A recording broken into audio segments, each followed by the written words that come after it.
Graceful clusters of jewel-toned berries draping from branches surrounded with beautiful bright green leaves have a timeless appeal. Whatever the season, I just love the look.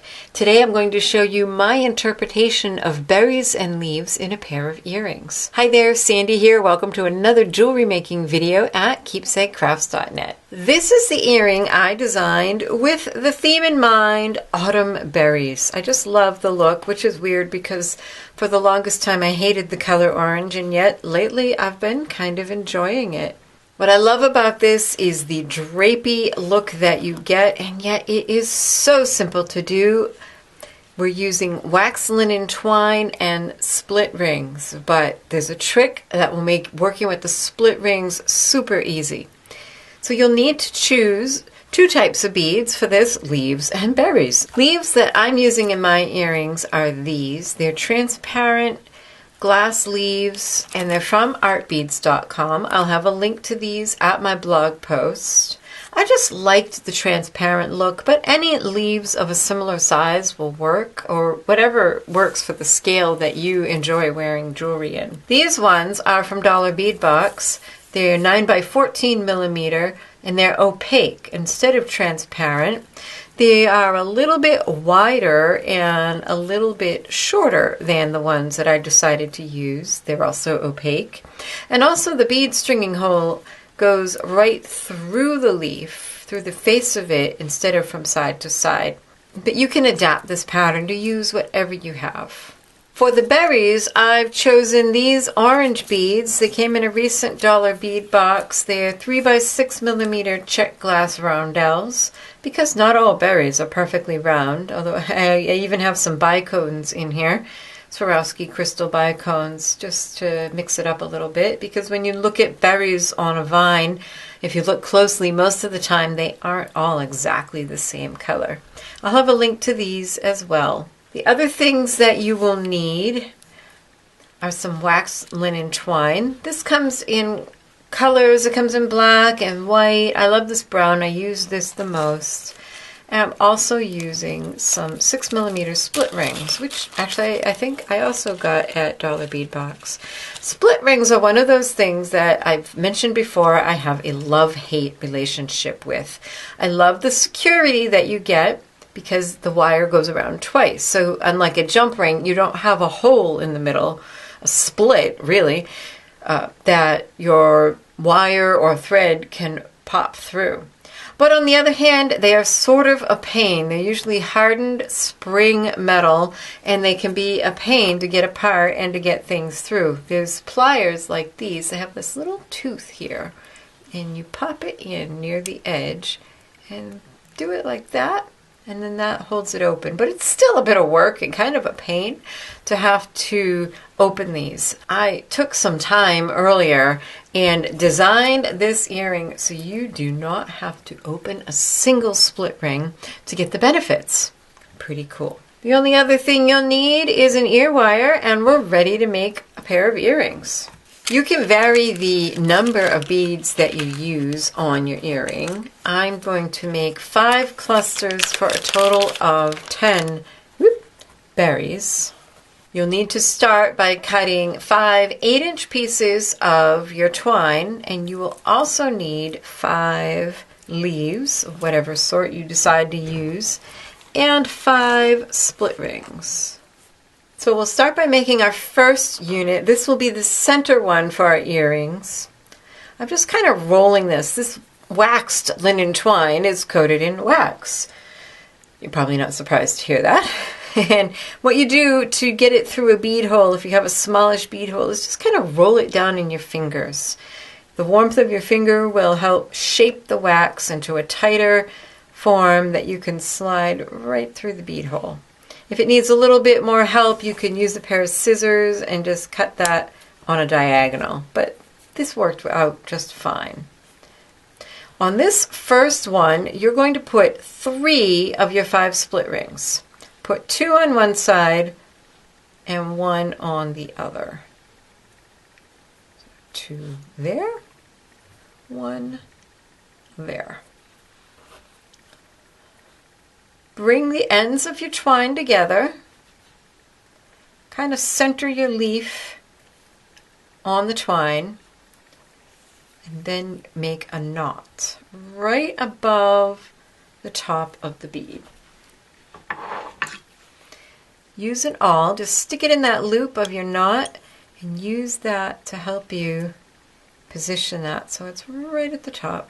And if one of your jump rings ends up in the wrong place, you can actually kind of fish it through, but it's easier if you get it in the right spot to begin with.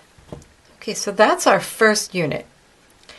The way this is going to work is this center ring is going to be attached to, where'd it go? Our ear wire, wherever it went. This is the center. Anyways, this is the center of the earring. And then these side ones we're going to use to attach more of these clusters. So grab another piece of twine.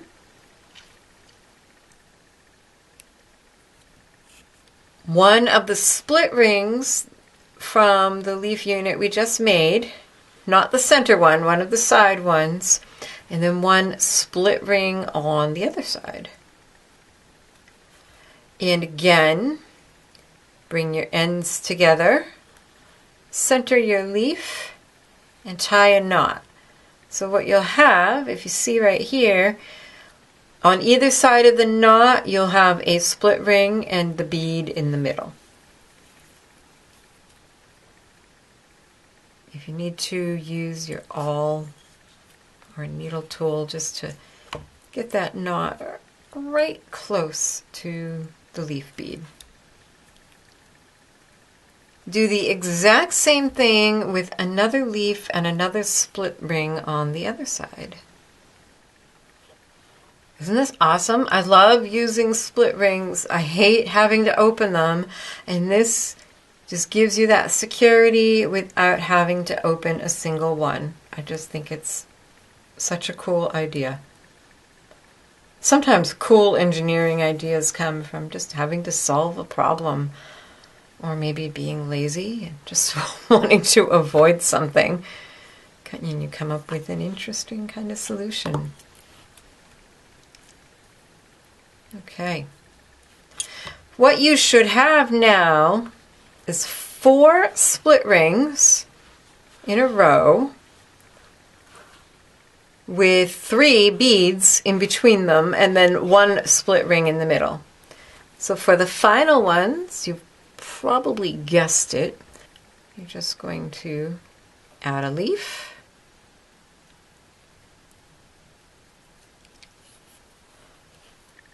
And then slide one end of your twine through that last split ring on the outside. You can tie that in a knot as well and repeat on the other side. The lovely thing about wax linen is that the knots stay where you put them because of the wax. It can also be an annoying thing about wax linen, but there, that's why the awl is really helpful for just grabbing it and forcibly putting it in place. That goes through that remaining split ring. What you'll have now is 5 leaf beads separated by 4 split rings with 1 split ring in the middle. And I found my ear wire. So I'm just going to go ahead and open that loop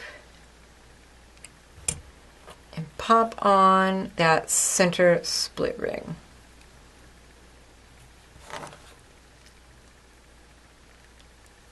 Now you can kind of just grab all these and pull them down. What you want is for it to be folded, each one to be folded at that knot, so that the leaves are pointing mostly down. Some of them might point out diagonally or off to the side, but you want kind of that twine to fold down. Now what you have here, you'll see, is 2 sides, 2 distinct sides that kind of want to separate out. So to keep that from happening and to kind of have more of a cluster, just take this longest one. It tends to want to stick up, the one that is attached to the bead in the center. And go ahead and slide one down through one of the bottom jump rings and the other one down through the other bottom jump ring.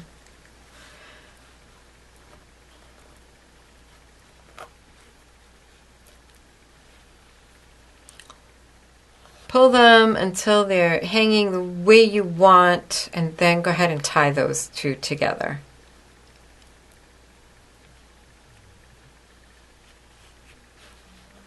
And just kind of grab this and pull and make sure it's all going to hang down the way you want.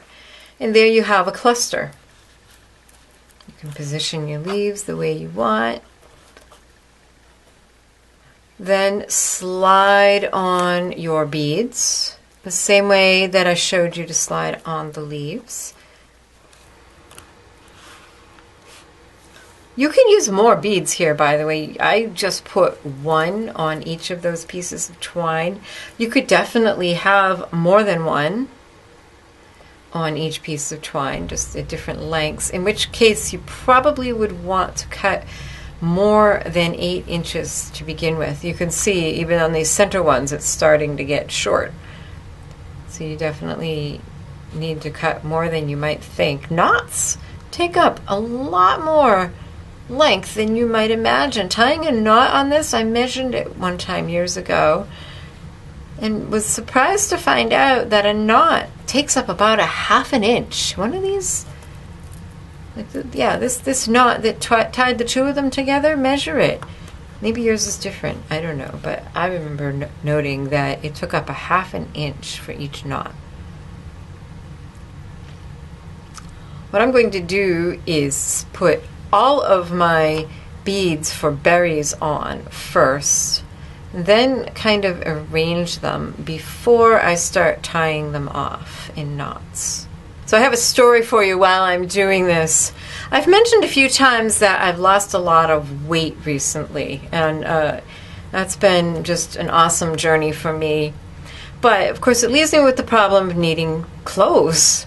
So I've been shopping at Salvation Army and thrift stores, and I've managed to do pretty well. There are 2 Salvation Armies near me. There's one about 15 minutes east, and then there's one about 15 minutes west. So I shopped at one day and found out that Wednesdays are half price days, where like most of what's in the store is half price, which is pretty awesome. And I shopped there and I got a bunch of things. I got some jeans and I was really happy about that. So then I decided one day I was out doing errands on the other side and towards the west, and decided I was going to go to the other Salvation Army. And so I was feeling pretty sassy in my low-rise jeans, which I have never worn in my life. I felt like I was rocking them. I was just looking for a few more things.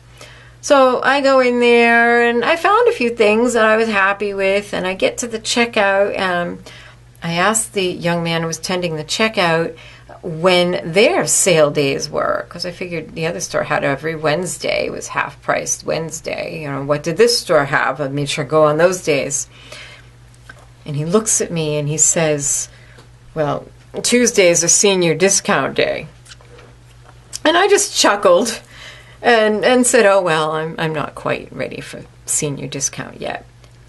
And he gives me this dubious look and says, 55 and over. And I'm 52. Like I said, and I'm feeling all sassy in my low-rise jeans and thinner, than I've been in decades. And this whippersnapper looks at me like he doesn't believe I'm under 55. Took me down a peg, I tell you what. I just laughed. Whippersnapper. I don't take myself that seriously. It doesn't bother me, but it was that dubious look that got me. Like, okay, yeah, I'm lying about my age. Never have. Don't care. All right, so I have all of my beads on here, and you can see what I'm doing. I just tied a knot between them, and that holds it at the level I want it to be. And that's all there is to it. Then you can trim these little pieces to whatever length you want. I trim them, that's a little long, at a little jaunty angle to about 1/2 inch or so below each bead. And there you have it. Aren't they cool? They would be gorgeous in spring colors. They're beautiful in fall colors. They're just dangly and interesting and have so much going on.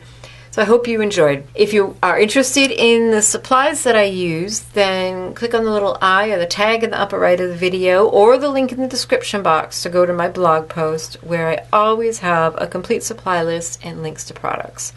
If you like my videos and you want to get more, you might consider checking out my Patreon page because my patrons get up to 2 bonus tutorials every month. Thanks so much for watching. Happy creating. Bye-bye.